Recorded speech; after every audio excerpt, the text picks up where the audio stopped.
Shalom saudara dalam Tuhan. Saudara, mari kita melihat video yang berikut sebelum kita lanjut. Dan pastikan tekan tombol like, tekan tombol subscribe, dan yang penting share video ini supaya menjadi berkat bagi banyak orang. Berikut videonya. Ini nanti saya Islamkan Pak Dedek dengan ibu siapa tadi? Afrisa, berarti se-Jabodetabek sudah 8.073 orang saya Islamkan di Jabodetabek. Dan mereka menjadi orang yang ke-765 yang saya tuntun syahadat. Ini nanti saya Islamkan Pak Dedek dengan ibu siapa tadi? Afrisa, berarti se-Jabodetabek sudah 8.073 orang saya Islamkan di Jabodetabek. Saya yang mendirikan Universitas Kristen Papua. Itu dengan support dana dari Stuttgart, Jerman. 3, 10, 14, 24, 22. Sampai sebelum saya kesini, kurang lebih 10 hari yang lalu, ada 2 orang, 28, 27 tahun, itu ngobrol dengan saya dan mereka Kristen, dan saya tuntun syahadat mereka. Dan mereka menjadi orang yang ke-765 yang saya tuntun syahadat. Enggak apa-apa, saya masih kejar ustazah kok. Ustazah kan dari lahir Islam lah. Saya baru 2009. Saya masih terus kejar ustazah dan para ustadzku di Al Istiqomah. Karena pasti lebih dari 800 lah, ya. Berikut ini. 80% dari orang yang saya tuntun syahadat itu, dari 765 itu, kenapa saya pegang ini angka? Harus dipertanggungjawabkan. Karena nanti Allah tanya. 80% dari 765, 80% diantaranya saya tuntun syahadat di rumah ibadah mereka. Di dalam rumah ibadah mereka. Di dalam gereja. Oh my God! Wow! Kok bisa sih? Itu rahasia Allah, saya nggak tahu. Bukan karena saya, bukan. Datang diundang ke sana, terus kita ngobrol. Mereka tanya saya kenapa saya jadi Islam, padahal dibiayai sama lembaga habis-habisan. Kenapa saya jadi Islam, gitu kan? Saya ngejawab, dan saya jawab sama seperti tema yang insya Allah saya bawa hari ini di hadapan para ustazahku yang disayangin dan diberkahi Allah. Menurut pengakuan Ustadz Kainama, 80% dari mereka yang dia syahadatkan, yaitu sekitar 612 orang, dilakukan syahadat dalam gereja. Wow! Bombastis gak teman-teman? Ini sama dengan mualaf ngaku anak kardinal dan S3 di Vatikan. Kenapa Ustadz Kainama gak bilang aja satu gereja disyahadatkan, kan lebih heboh? Pertanyaan kita, apakah ada bukti video atau foto syahadat itu dilakukan dalam gereja? Ingat 612 orang, masa gak ada satupun dokumentasinya? Bukankah itu akan menjadi nilai jual bagi Kainama? Kalau itu sulit, bagaimana kalau sebutkan nama gerejanya, alamatnya di mana dan pendetanya siapa?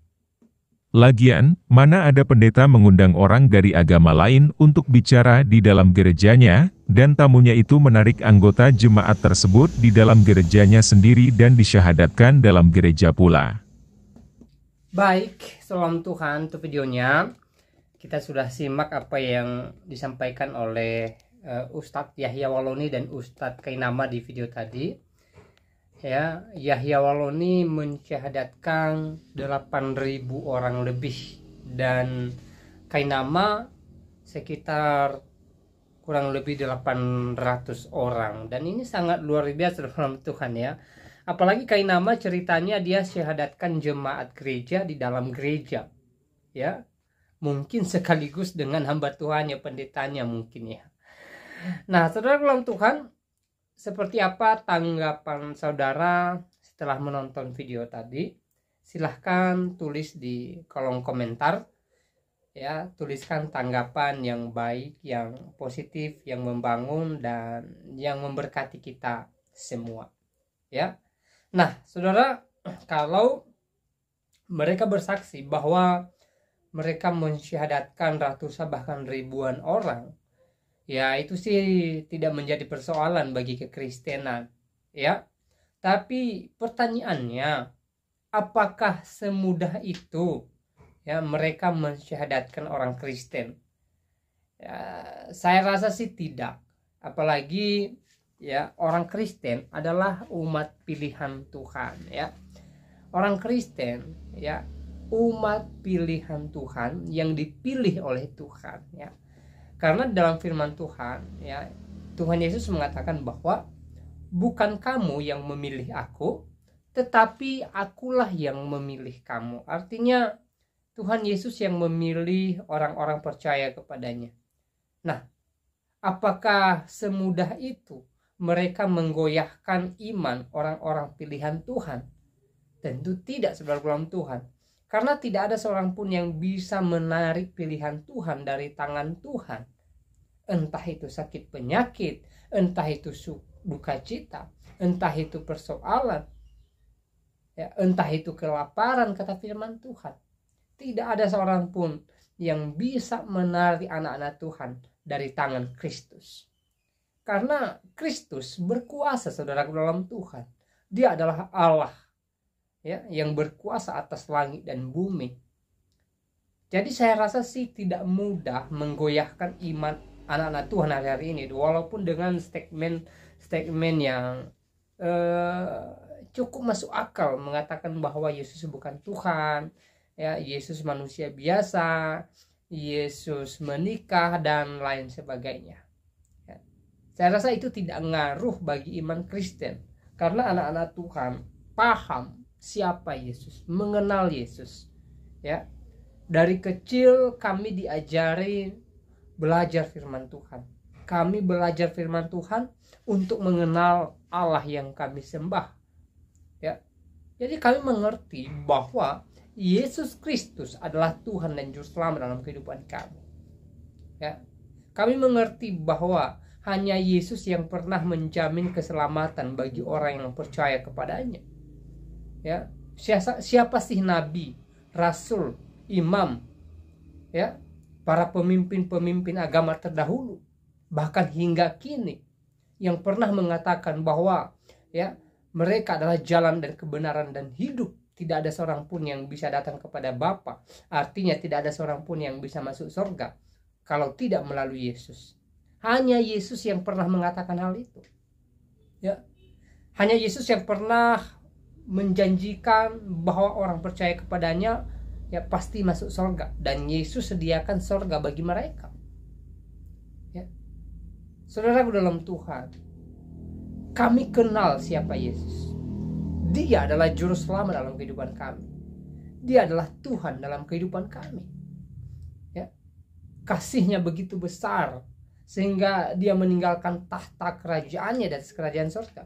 Dia datang ke dunia ini mengambil rupa manusia, menjadi manusia, bahkan rela mati di atas kayu salib demi menebus orang-orang pilihannya, ya. Tetapi di hari yang ketiga dia bangkit dari antara orang mati sebagai bukti bahwa dia menang dan mengalahkan maut dan memberikan kemenangan itu kepada umat pilihannya. Sehingga orang-orang percaya kepadanya, umat pilihan Tuhan, adalah orang-orang yang menang di dalam Kristus. Dan kami adalah pemilik kerajaan surga kelak yang Tuhan Yesus sediakan bagi kami yang percaya kepadanya, ya. Jadi iman kami tidak goyah dengan ucapan-ucapan atau statement-statement, ya, tentang Alkitab palsu, Alkitab diubah-ubah, Yesus bukan Tuhan, ya, Yesus bisa makan dan minum, Yesus manusia biasa, Yesus menikah dan lain sebagainya. Silahkan ngomong apapun tentang Yesus, tetapi itu tidak menggoyahkan iman kami. Iman kami tetap kokoh di dalam Yesus Kristus. Iman kami tetap kuat di dalam Yesus Kristus. Dan kami tetap berpegang, kami tetap percaya bahwa Yesus Kristus adalah Tuhan dan Juru Selamat dalam kehidupan kami, ya. Hal itu tidak bisa dipungkiri di dalam iman kami sebagai orang Kristen, ya. Jadi saudara dalam Tuhan, sekali lagi kami adalah orang-orang yang hebat, yang kuat di dalam Kristus, dan kami mengenal siapa Allah yang kami sembah, siapa Yesus Kristus. Dia adalah Sang Raja, ya, dia adalah Allah, dia adalah Sang Firman yang datang ke dunia ini, ya, menunjukkan kasih-Nya yang begitu besar bagi kami sebagai umat pilihannya, ya. Yesus mengasihi kami dan kami mengasihi Yesus. Ya. Nah, saudara dalam Tuhan, selebihnya silahkan tulis tanggapan soal di bawah komentar. Tuliskan tanggapan yang baik, yang positif, terutama tanggapan yang memuliakan Tuhan dan yang memberkati kita sekalian. Dan di kesempatan juga saya mau sampaikan kepada kita, apapun yang kita alami hari-hari ini, apapun keadaan kita, entah itu sukacita atau duka cita, mari kita tetap bersyukur kepada Tuhan dan mari kita memuliakan Tuhan dalam segala aspek kehidupan kita. Kalau hari-hari ini kita sedang bersyukur, kita sedang sukacita, kita sedang bahagia, kita sedang diberkati, ya saudara dalam Tuhan, ya kita harus tetap bersyukur kepada Tuhan, karena sumber sukacita kita, sumber anugerah dan berkat dalam kehidupan kita adalah Tuhan. Maka wajib bagi kita sebagai anak Tuhan, sebagai orang Kristen, bersyukur kepada Tuhan. Sebaliknya, kalau saat ini kita dalam keadaan duka cita, kita dalam keadaan masalah, kita dalam keadaan berbagai hal yang mungkin tidak kita inginkan terjadi dalam kehidupan kita, saudara dalam Tuhan, berserah kepada Tuhan dan yakinlah bahwa Tuhan akan menyatakan mujizatnya di waktunya yang tepat bagi kita. Ya, firman Tuhan mengatakan, serahkanlah segala kekhawatiranmu kepada Tuhan, maka Ia akan meluruskan jalan. Nah, saudara dalam Tuhan, apapun yang kita alami hari-hari ini, mari kita berserah kepada Tuhan dan percaya bahwa mujizat Tuhan nyata bagi kita di waktunya Tuhan. Saudara dalam Tuhan, saya tidak panjang lebar menyampaikan pesan video ini. Semoga video singkat ini memberkati kita dan Tuhan Yesus memberkati kita semua. Shalom.